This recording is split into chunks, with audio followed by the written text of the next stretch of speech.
Now this project, which was created for us, has a couple of starting files which we don't need here. For example, a file for automated tests. That is something which I cover in my complete guide course, but we don't need it here.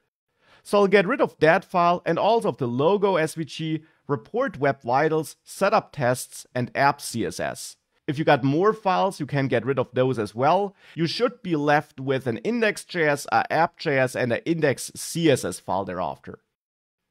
Now in index.js, I will get rid of that import of report web vitals, and I'll explain these imports in greater detail in a second. For the moment, let's just focus on cleaning up. And I'll get rid of that code down there, and I'll get rid of that strict mode, because for the moment, for getting started, it is simpler if we just get started like this. In index CSS, I'll get rid of all that code as well. We're going to add different CSS code soon. And in app.js, there I'll get rid of these two imports at the top, and then of all the content here in this return statement, all this HTML code.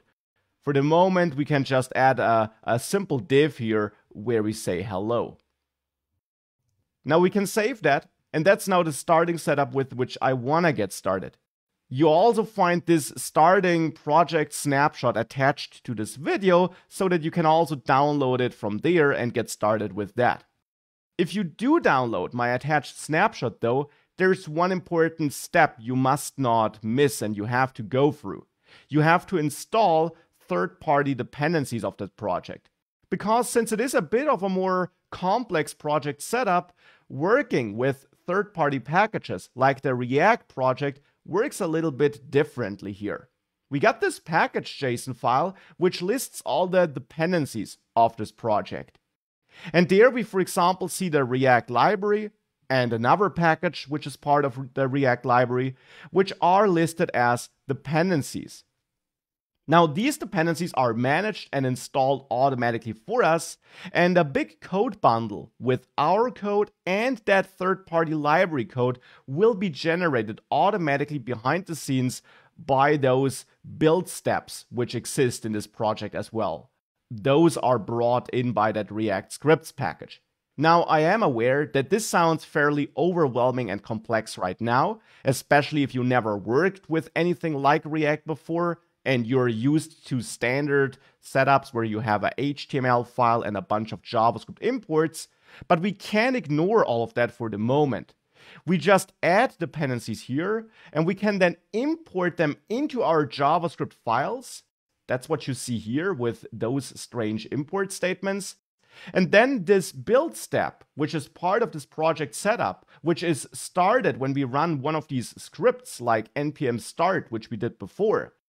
These scripts will then in the end combine and transform all the code and combine the third-party package code with our code and make sure that the result is an output which the browser understands.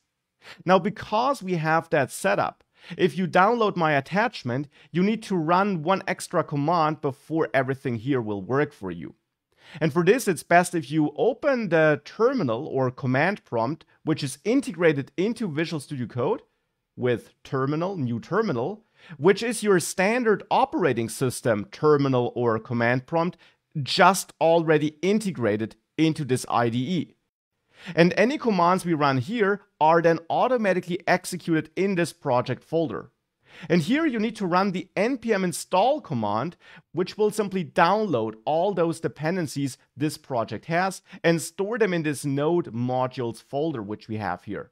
That's a folder in which we will never work because that holds all these third-party dependencies and their dependencies which our project needs.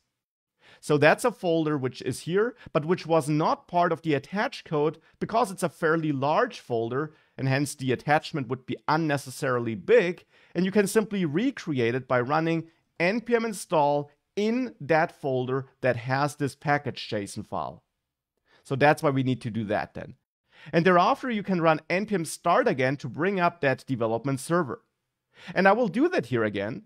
And for this, I'll go to that other terminal where I ran npm start before, and I'll quit this process with Ctrl-C now.